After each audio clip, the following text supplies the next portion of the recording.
Everybody can hear me? Yes, good. We are in for an exciting week here at Grand Forks Central. We are celebrating our homecoming, but also we are celebrating the 100th birthday of this great school and of all the distinguished alumni that we have from them, that have attended this school. So first of all, you realize that after a while, you'll be recognized as part of a class. So I'd like all the 9th graders to raise your hand. Oh, there's just a couple. 2021, right? 10th graders, raise your hand. 2020. 11th graders, raise your hand. 2019. And seniors, oh look. All right, good. Seniors, class of 2018. I think we should all say, go GFC. Ready? Go. Go GFC. Ready? Go. Go GFC. And now you know your classes. Today we are in for a treat. We are having previous students or alumni come here and talk to us. We're going to have a distinguished athlete, a distinguished military person, a distinguished medical person, and a distinguished businessman. All right, so first of all, I'd like you to meet Terry Paukert. Terry Paukert was a football player, tennis player, hockey player, and he played hockey at the University of North Dakota on a full scholarship. And if you think about the awards that you could possibly win, he's probably got his name attached to most of them. And then we have Colonel Scott Fontaine. He is the head of the National Guard in North Dakota. Locally, he is a nurse anesthetist. That means he puts people to sleep. It's kind of like a teacher in some way. Anyway, then we have Dr. Heidi Philpot. I knew her as Heidi Erickson, and she does both teach and trains residents, new doctors, and also has a private practice. And then we have Jim Satrom, who started PS Stores and also is the CEO. Now, first I'd like them to say just a couple words so you get to know them a little bit better. Terry? Do I need to use the mic? Yeah, I think so, right? It's better if you, this way is better. Excuse me. Thank you, Tootsie, or Mrs. Gasparini. Oh, no, you can call me Tootsie. You graduated. Okay. Well, I'm a proud 1971 Grand Forks Central graduate. And like she said, I went to the University of North Dakota, and I did play tennis and hockey there. And when I started there, I really didn't know what I was going to do, but I went into education, and I will get into that later. And I graduated with a teaching major, and I taught in East Grand Forks for 34 years, where I coached tennis, boys and girls, for 25 years, and I coached hockey for 8 years. And since then, I've been an assistant coach in tennis at Grand Forks Central with the boys for 12 years. And I've been at Red River with the girls for about the last 4 years, so I just kind of get recycled. You know, you feel young, but once you look in the mirror, you say, what happened to you? That's where I'm at. Good, thank you. Can you hear me okay? I'm not a mic guy, I'm sorry. I'm not the head of the National Guard. I'm actually a brigade commander. It's about 1,200 soldiers that I guess command is what you'd say on that. General Dorneman is the head of the National Guard, so in case someone goes back, and I don't want to get him pissed off. So I'm a portion, 1/3 of his force is what I'm responsible for. I just retired actually just last weekend. I'm too young to have retired, but I guess when I once again look in the mirror and see the gray hairs, it's that time. I had 29 years in the Guard. And then I've been a nurse anesthetist at Altru Hospital for 16 years, and prior to that I was a nurse for 8 years in front of that. So I've been at Altru for about 25, 26 years, give or take the math one way or another. I get a chance to come and talk to Health Doc every once in a while. I look forward to seeing you guys. I'll see you, I guess, in usually February, March, and I like to come. As you can tell, we'll talk later. Very passionate about both of them. I love my military background. Great opportunity. When you start looking at school and expenses that they are, it's the best way to have your school paid for. I had mine paid for, and then also paid for my master's degree. And then as for nursing, love nursing. It's probably one of the better fields. We'll argue back and forth about that between that. But originally I wanted to be in pre-med, and then once we got to the University of North Dakota, I saw the opportunities through nursing and less debt. That would be true. So as I said, I went through the guard piece on that, finished up nursing, and then went back for a master's in anesthesia, and I totally love anesthesia. I think there's probably a few of you that I might have put to sleep one way or another, and either through talking or through my practice. But anyways, I look forward to talking to you. 86 grad, Grand Forks Central. Back then it was Go Skins. So. Heidi? I'll use this. So I graduated Central in 95, so, which is still getting to be a while ago now. Super involved in lots of activities in high school. It was one of the greatest joys of my life is being here. So have really fond memories of my time here with the cheerleader, did a whole bunch of other stuff. I actually coached cheerleading at Central even through college. So, and I married my high school sweetheart, so you never know, guys. So, and we have 3 kids. So our oldest daughter is here at Central. She's a sophomore. And then we have a son who's almost 13, who will definitely be coming to Central. He's our biggest Central supporter in the house. And then we have a 7-year-old who's a first grader. So I did my undergrad. I always knew I wanted to be a doctor. That was what I wanted to do since elementary school. I think it's certainly what I've been called to do in my life. So I did my pre-med stuff at UND, got into medical school here, and then decided I wanted to be a family physician. So did my residency here in Grand Forks and then stayed on at the residency program. So I see patients half the time. So in family medicine, we do a little bit of everything. So like this morning, I've already rounded up patients in the hospital, then I'll have a clinic. I deliver babies. I have patients in the nursing home. So I always say every family doctor has a little bit of ADHD in them and that we can't do the same thing all day long. And I teach half the time, so I really can't do the same thing all day long. So like I said, teach doctors. So after they graduate medical school, then they have to do a residency. And that's in whatever specialty they choose. So that's what I help is teach them to become family doctors. So we have 24 residents, and then we have a sports medicine and an OB fellowship too. And so I'm the director of the OB fellowship. So that's an additional year of training when they learn to do C-section. So that's my professional career. It's busy. I have call, but it's a lot of fun. I love my job. So thank you. Thank you. Jim? Jim Satrom. I graduated in 1971, right behind Terry, about 3 people in line. And got to play football here. Probably wasn't very good at it, but I always enjoyed building things and doing things with my hands, and that's what I did to put myself through school. Somewhere along the road, somebody asked me to fix a door, which I did, and that eventually turned into a business. And a few years later, we started manufacturing weird doors, flood doors, and safety doors, and things that you don't see much around here. But that's kind of my career. I like to say that my job is I draw doors, and that's the part I like most. And I'm fortunate that being the owner, I don't have to do the things anymore that I don't like to do, collect bills, those types of things. But this is a great school. It's got such history, and you aren't going to notice it now, but I think the class of 2021 is here. That's a 50-year step from us, Pauk. How old are you? But you have got an opportunity here with the staff and the facilities and the history that is really going to be part of you for the rest of your life. So that's it. Great, thanks so much. And that's really true. The memories that you make, the experiences that you have here are a part of you, and that's why you know you're all going to be successful in what you do.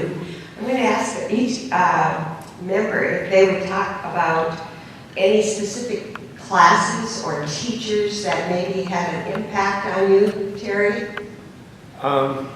Well, there's one. Everyone always has one special one, and mine was Serge Gambucci. He was my hockey coach.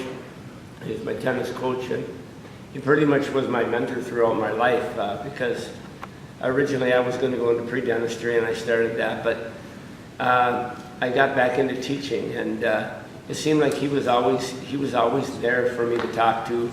And then when I got into coaching, it was the same thing. But he had it when we were in school. He taught us that there's only one way to do something, and that's the right way. And he let us know.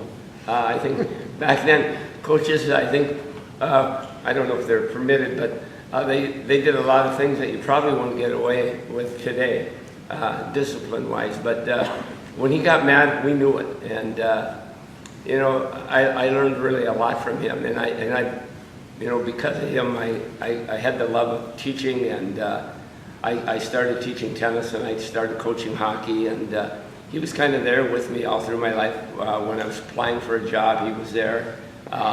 Later in my life, I got cancer, and I had stage 4 cancer 9 years ago, and I'm one of the miracles. I'm still here, and he was there for me. And in the summer, I teach a lot of tennis down at Riverside Park, and he lived across the street. And he was always there, and we'd go up on the step and we'd talk. And he was just a great supporter of mine. And I think if it weren't for him, I probably wouldn't be doing things I did in life. Thank you. Scott, was there someone that was influential or made an impact on either your career or your life? I played football and hockey here at Central, and football was the sport that I was better of the two. But anyways, Coach Berg and Coach Landry both taught, and they're also out on the field, and we spent a lot of time with them. And maybe didn't respect them as much as I should have at the time, but then as I got older, and especially started to, kept the interaction, because I grew up kind of by Coach Landry and Coach Berg, and just some real good guys. And then, but for academic-wise, it'd be Vince Ames. Vince Ames taught a field biology course, then he started teaching anatomy after Clarence Thompson. Clarence had just left at that time. He went and taught at UND. So he did such a bang-up job in anatomy and physiology, and one of those guys too. He didn't mess around with Vince Ames because he was also the wrestling coach. And if you pissed him off, he'd bring you down to the mat and say, let's go talk about this afterwards. And back then they could do that. And after a few push-ups to the face and a couple stretches to the eyes, and he kind of woke me up a little bit for a little guy. And of course his sons were all American, wrestlers too. But anyways, it was he really instilled the part you talked about, professionalism, doing things right, getting serious about what you're going to do in life. This is the best time of your life to have fun and kind of get yourself squared away. But it's the next 40, 50 years that's going to define who you are. And that's what he always told us. It was like, this is good, this is great, but the gravy train is going to end here shortly, and you're going to have to go out and get a job, and you're going to have to be good at what you do. And he always instilled that upon us. And so, yeah, he was one of those other guys I'd say when it came time to take things serious about academics and move forward in life, Vince Ames. Heidi. The problem with being third is so many of them are the same. I would say, all of these people have had profound influences even in my life. Coach Berg has always been a huge part of my husband and I's life. And so Vince Ames and, his sister-in-law, Sister Mary Paukert was my cheerleading coach. And when I look back, there's so many. Jeff Schatz was the principal when I was here, Tootsie Gasparini here, Cindy Nelson, some of these people that are still here to this day. And there were so many great people that spoke into my life at a young age and had a profound influence. And as an adult, you get to look back and say, what is it about those people that were so memorable to me, and that you actually still have a relationship and contact with them 20, 30 years after high school, which is unusual. I think you think you're going to graduate high school and those teachers, and you move on with your life, but your lives continue to intertwine after all these years, and it's really a cool experience to become the adult and still have this relationship with people that were there forming your life when you were a teenager. And the thing about that, when I look back, is they gave me the courage to try. They had great expectations of me and of everybody. It wasn't just me. You wanted to live up to what they expected you to represent of Grand Forks Central. But it wasn't this pressure that if you didn't live up, we're gonna come down on you so hard that you're afraid to try. They gave you the courage to try, and being okay that I'll try and I may not get there all the way, but it's not a failure. And so I think that's been a profound influence in that being able to dream big and not be afraid that, well, if I don't hit it, I fail. You get taught that all through your years of Central. Think bigger, dream bigger, try to achieve more, and we're gonna help support and encourage you through that instead of being afraid to try because you don't wanna fail. So that's what I think the biggest influence was when I was growing up is they didn't let you get by with just doing the minimum. They expected you to do that little bit more. And you know what? You can do it, and it's possible. And so that was a great thing to learn at a pretty young age in my life. So, Thank you, Scott. And Jim? It's really hard being last. I know, right? You know,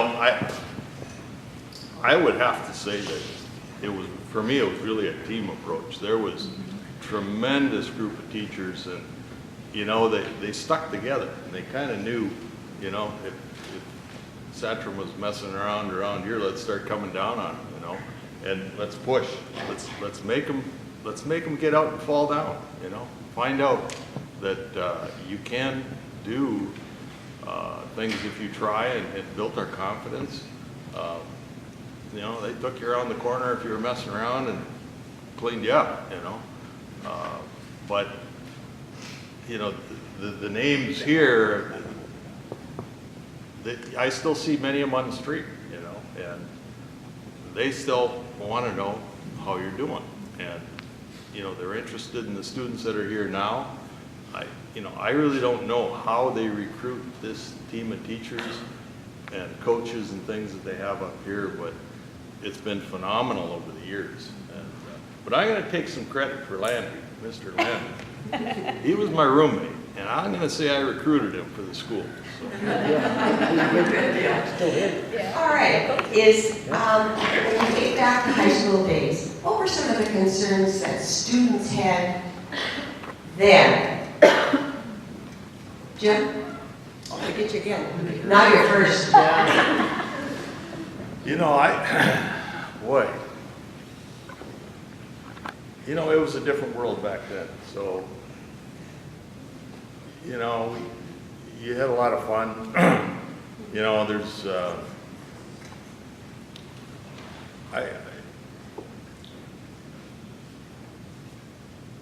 you know, we didn't have to fight with the drugs and things that there are today. I think as you got closer to your senior year, people were asking you, what are you going to do? You know, are you going to go to school? Are you going to go out and get a job? Are you going to join the military? You know, the war was going on, Vietnam War at the time, so there were people that were concerned about that. Yes. And, you know, I think it's probably much the same things that you think about now, maybe in a little more relaxed way. Okay, good, thank you. Heidi, are you using any specific skills that you learned at Grand Forks Central? Well, absolutely. I think one is just the joy of learning and like trying to find something new. In my job, we have to keep reading and keep up to date. And so that skill I learned early on. I think the other biggest thing that is different about Central High School than any other school that I've seen is the idea that you belong to something bigger than yourself. Like you don't just represent your name or even your class, but you're representing all of Central. And so you want to go out even as an adult. And I still want to make the school proud of what I'm doing. And so I think that's unique, and I don't think you'll realize that till you're out. But I don't know how they do that here, but they create this culture where you feel like you are part of this grander 100-year of Central, and you want to make the people that came before you and the ones that came after you proud to have called you a Central graduate. And so I think that still goes forward. And maybe it's living still in Grand Forks, and my husband coaches football here, so we're still pretty involved in Central, but that is still a profound influence in my life, even as an adult. So, Scott, thank you. Scott, do you remember when you said you were in a lot of sports, was there a lot of student participation then? A lot more than there is now. I got to tell you, I go to a lot of events here at Central.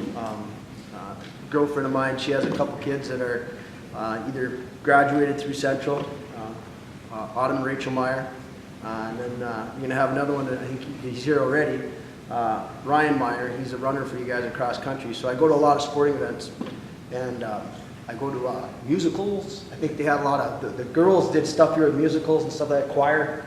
Wonderful choir. But it was almost, I don't know about you when you go to some of the things, it's like before when we used to have hockey games or football games, the stands used to be full, both sides. And you go to a hockey game, Central hockey game, especially a Central River hockey game, it was 3 deep around the walls. I mean, you'd play and it was roaring loud, and JV would even be full because everyone wanted to get a spot. And then I had a couple football buddies that went in and they started doing stuff in, with the players. Jamie Grimes, I don't know if I got name or names to anyone else, probably maybe your husband, some of the football players, but he ended up playing, they had an Oz show, Wizard of Oz, and he played the Lion. And it was like just cool things that we went ahead and did to support each other and watch to see what was going on. And I know now that people have jobs and things like that they get mixed up in and have to do, and I get it. Other things that people are involved in, it's just, it seems like you're really missing out on a chance as a student body to go ahead and support your other athletes and students, not just the athletic parts, but the speech, debate, singing and different things that they do, that there's so many cool things going on that I just can't believe sometimes when I go to it that the numbers are down so much, because you're never going to get a chance to go ahead and get your schedule, so to speak, freed up again to go ahead and watch those different things and learn what else is out there besides just one activity or 2 activities. So yeah, I know things have really changed, I think, compared to back when we were young. And I have to bring up another name, was Jeff Hoplin, another coach. But the thing that inspired me about Coach Hoplin was not that the other ones weren't intelligent too, don't get me wrong. It's just that Jeff was he was a math teacher, and he also was a UND athlete too. He played football for UND, excellent football player.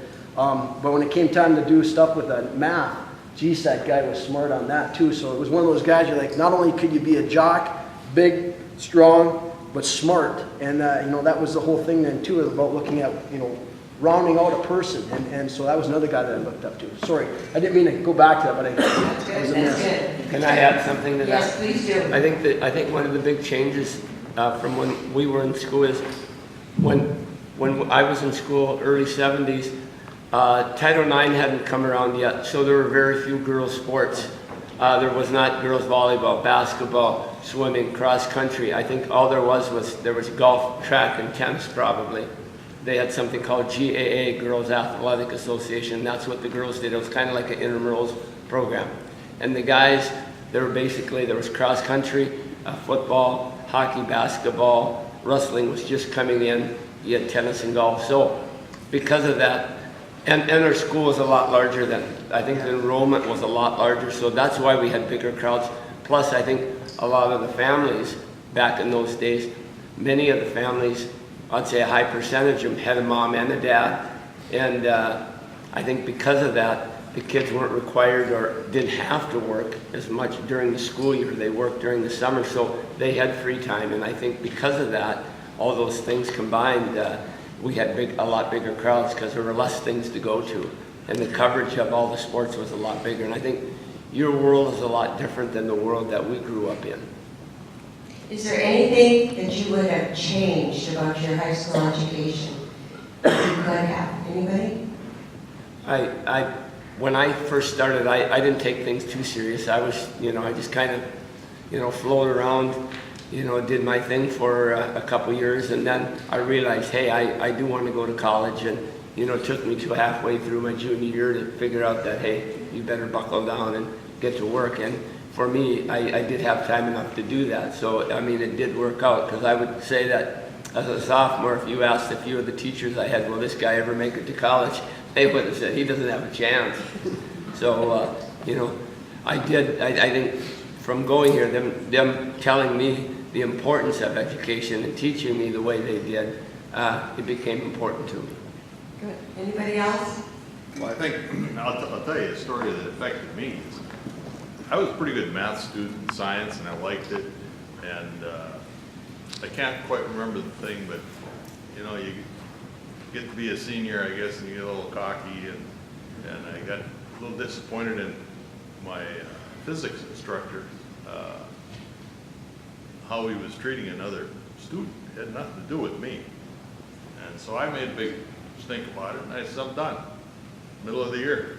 And I got hauled down to the principal's office. Satrom, what are you doing? You can't do that. And I said, I don't need the credit to graduate, I got enough. And so I ended up missing that last semester of calculus, I think, and stuff like that. But got out to UND, and I wanted to, about halfway through, I said, you know, I think I'll pick up an engineering degree at the same time, and or switch that direction. And they said, well, that's fine, but you got to go back and, you know, take these courses. Well, I had been away from some stuff, and I had missed that calculus at the end. And I looked at the books, some of the guys at fraternity house, and I said, boy, I'm in trouble. You know, I had been away from it, but so that excluded me from that opportunity. You know, I could have done it, but it would probably take me a while. So, you know, sometimes you got to bite your lip. People are smarter than you think you are, but you know, that affected me. Anybody else? Scott? I just would have participated in more things. I know my son right now, he's 12, and he's already starting to limit what events or what sporting events he wants to be involved in. And smart kid, he does well in school, so I mean, that he must have got from his mom. But anyways, the thing that with him is I see so many of these kids nowadays, and I understand that you're specializing in hockey or whatever you want to do. But the thing is you've only got this time to go ahead and play an organized sport with the people to your left and to your right. There's very few of them. You look at playing college football or making it to the pros or whatever, it's less than 0.5% of you that have an opportunity, period, to even play at that level. So when you look at the ones that you're going to school with right now, those are your buddies you're going to have for the rest of your lives. Those are the memories you're going to have for the rest of your lives. And once again, kind of tying in what I talked about with activities, I just didn't realize to the point that so many things that you could have been involved in at the same time. You would have been busy, but busy in a good way. Whether it been speech, debate, acting, singing, track, cross country, football, hockey. I mean, you can't do them all at the same time, but you can do more than one sport. That's a given. And a lot of them feed to each other. And I think that's the thing that I had to do it over again, and that's the thing I always preach to the kids right now is, it's just my kid, I should say, and the other ones is, don't limit yourself to one sport or one activity in school. Not just sport, but one activity in school, because there's so many awesome things that you can be involved in that you'll never have that opportunity to do again except for intramurals in college, if that's what you choose to do. But it's still not the same group. You know, when you got the people to your left and right and you're going to class with that put their heart and soul into something like that, it's a bond that you're going to have for the rest of your life. And some of my best friends to this date are people I played hockey or football with. So don't give up on that and don't miss that opportunity. I'll add to that. This is the time of your life where you can do things. You can go to events, participate in activities galore on both the guys and the gals. They have sports, the debate, all kinds of things that I see. But I have always said, and I see this in our employees, half of your education is in the classroom, and half of it is learning to communicate with people, both older and younger, and you're not going to do it with your thumbs. You can't do that. You got to get unplugged, so to speak, and you got to talk to people. And when we hire people, that's one of the things. I mean, you've got to talk to customers. You know, we're not going to give you 3 years, 5 years to warm up. You're going to be talking to people on all coasts and across the world, and we expect you to be able to communicate. So this is your chance to have fun, and that is half of your education. Good. I would, Heidi? sorry. I would say a couple of practical points, right? No, I wasn't sure I wanted to take field biology when I was in school. Getting up at 5 a.m. to go look at trees did not sound like fun to me. Turned out to be one of my favorite classes. Also, don't take a class with your boyfriend when you're in high school. especially junior English, because they might try and steal your work. So just a pointer to you guys out there. So he got through junior English, I guess, because of me, but no. Right, honey? Do you remember kids working a lot when you went to high school? I worked in high school and was still involved in seriously, I was involved in everything at Central. I cheered for football, I cheered for hockey, student council, like lots of different committees, and I worked a part-time job since I was 15 years old. So it's a balance. Like it's good to be accountable to somebody and to get a job and understand what that's like to put yourself out there as an employee now. I think that's a good life skill to learn. But don't get so focused on making the money part of it. Like, you have the whole rest of your life. And I realize maybe sometimes that isn't a possibility, but if you're able to, don't worry about the money part of it. You'll earn an income eventually. Really get the experience of being in high school. And experiencing high school, like everyone said, is not just going to class and then going home at 3 o'clock. It's all the other stuff that happens after 3 o'clock that when you look back in your high school experience. And I was involved in some pretty good, fun winning teams and like state championship. Those are fun events. But when I look back, it's not the scores of the game or the winning. It was the memories that you made with the people around you that stay with you for 20, 30 years of your life. And so if you don't ever put yourself in that position, you're going to miss out on that. And you would never miss out on another paycheck when you're 16, 17. You just have to trust us. Terry, did you work? Did I work? I worked summers. You worked summers, right? I worked in the Park District in summers, and I taught tennis, and I worked on the summer playground and stuff like that. You mentioned the Vietnam War. Can you talk a little bit about that, Jim, as far as the difference then, like how when you turned 18?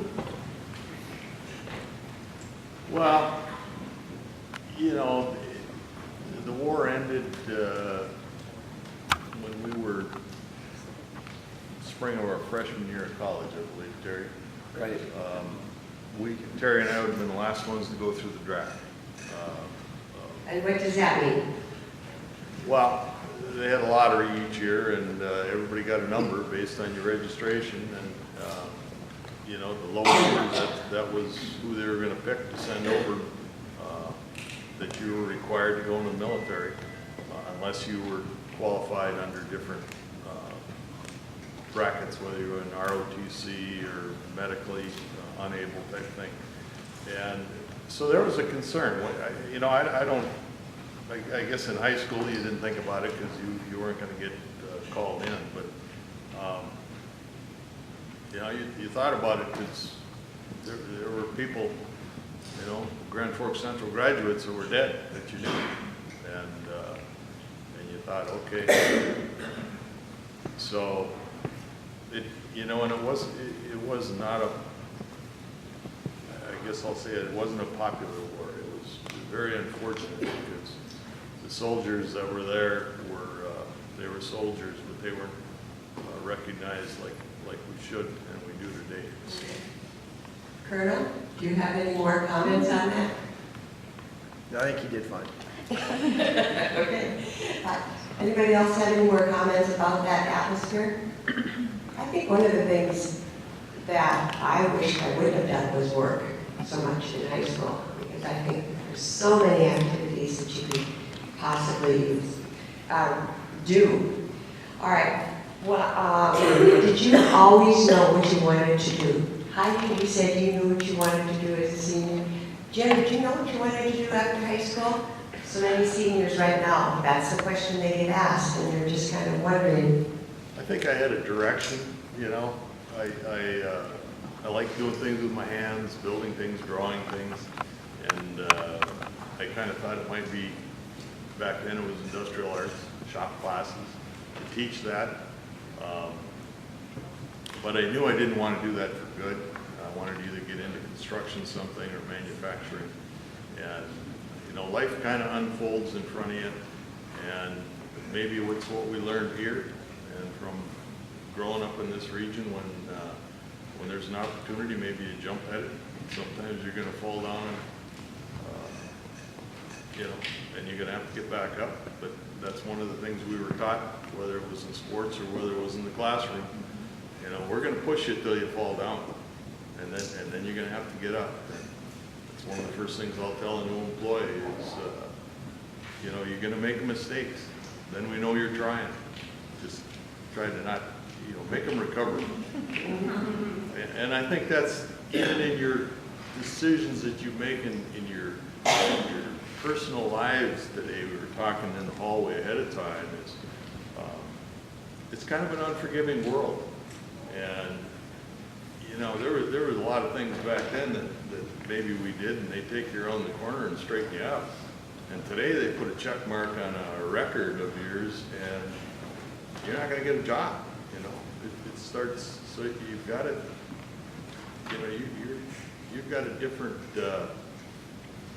set of guidelines, much stricter than we have. But it's very unfortunate to see a decision that was foolish and maybe thought was to be fun when you were young, and then to find out that, you know, sorry, we can't offer you a job. So. Scott, do you have any, when did you start in the military? I was 88, 2 years old, did the ROTC program and then went on from there. At the University of Illinois, you did the ROTC? At UND here, yep. Okay. And then did you have any active duty that you had to do? Got a chance to do a vacation in in Iraq and Afghanistan. Full paid though. It was free vacation, so it was nice. 18 months between that stuff, so 16 months, excuse me. 2 months training and stuff. But, yeah. Is that the way it always is? When you're in National Guard, you have to go to active duty as well? Well, no, that was because of the war.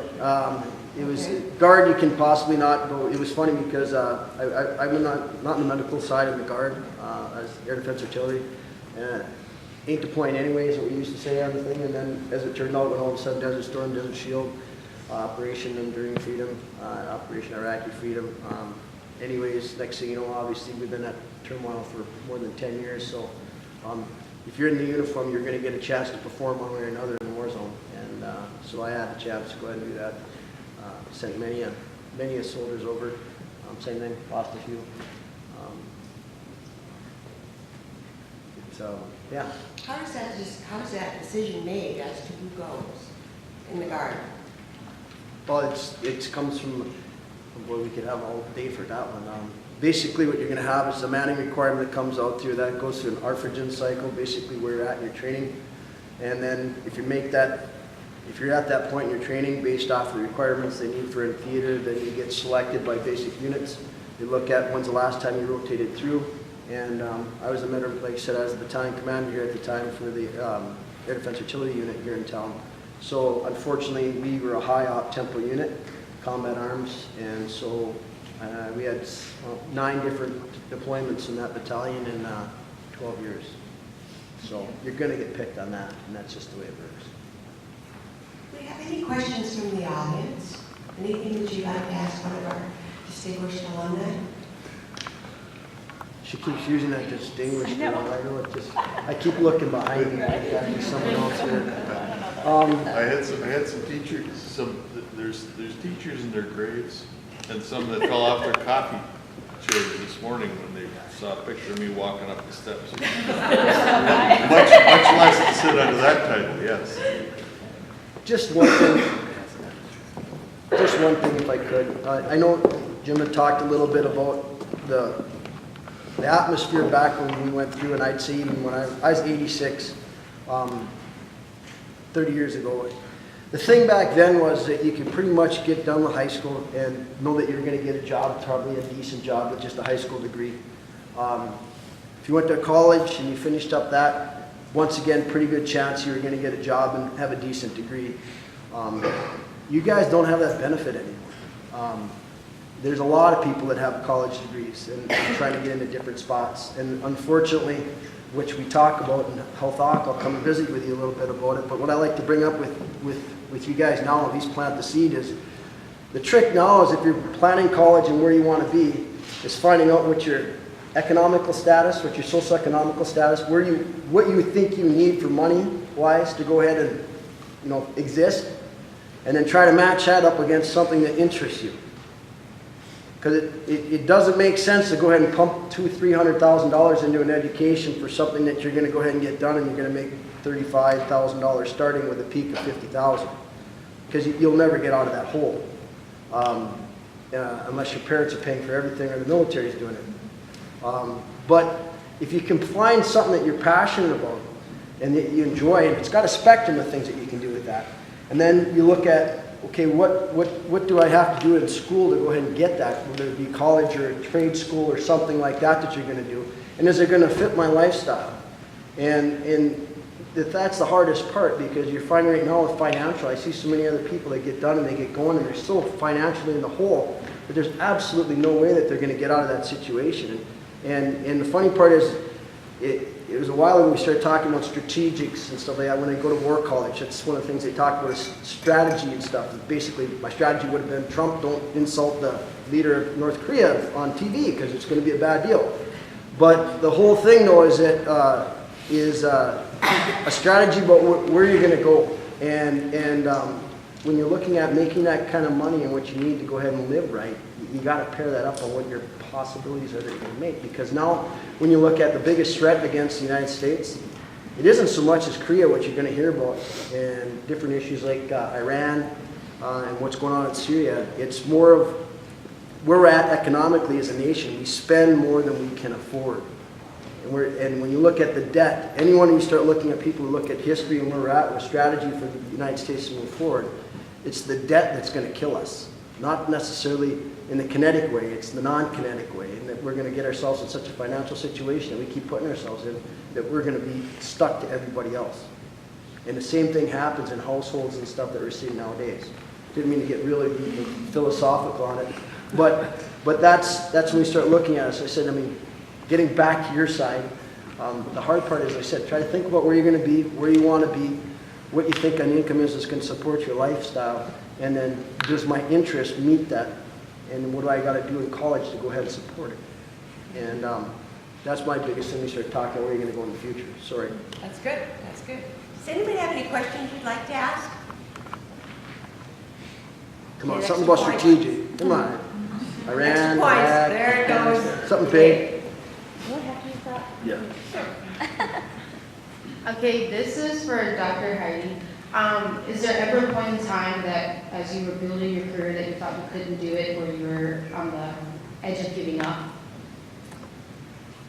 Well, there's certainly, yes. I remember one time taking organic chemistry class and going, I don't know that I can do this anymore.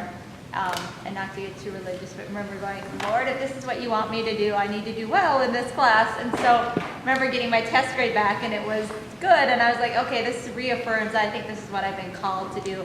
I mean, there certainly would be some really long days. I remember even just a couple of years ago where I had delivered a baby every night from Saturday until Thursday. So I was up Saturday night, Sunday night, Monday night, Tuesday night, Wednesday night. By Thursday, I couldn't remember my name and hadn't showered in like 2 days.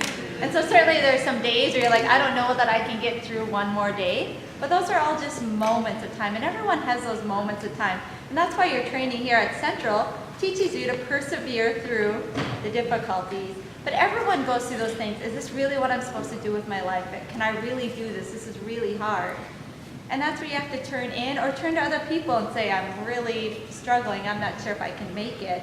And help them to build you up, because that happens in everyone's life. But yeah, it's been hard along the way sometimes. Every day is not going to be, No. there's going to be tough patches.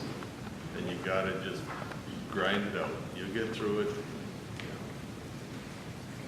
Any other questions? I would add a little bit on, there's so many new careers out there that were never around when we went to school. And it was pretty easy back then. You were probably going to college or trade school, or you're going to go right out of school and get a job.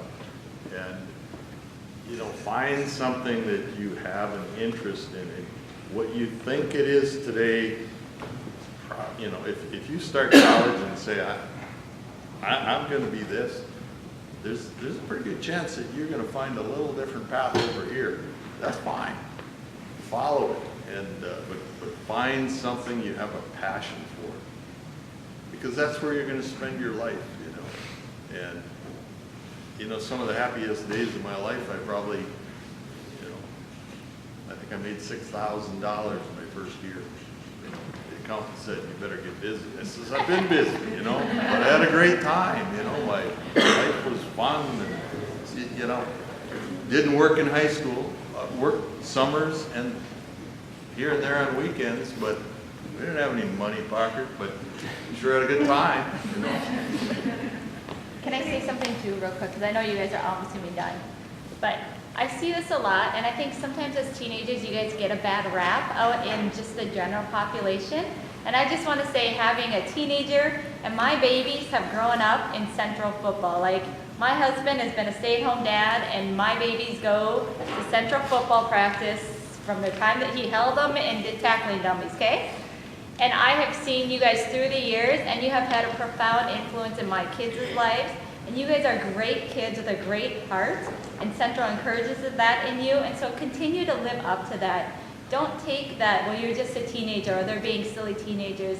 You guys do incredible things. You have a profound influence in the younger generation coming behind you. And so just remember that, you know, I'm proud to say you guys are representing us at Grand Forks Central. You guys are doing an amazing job, so thank you. I don't think we could end any better than that. Let's give them a hand.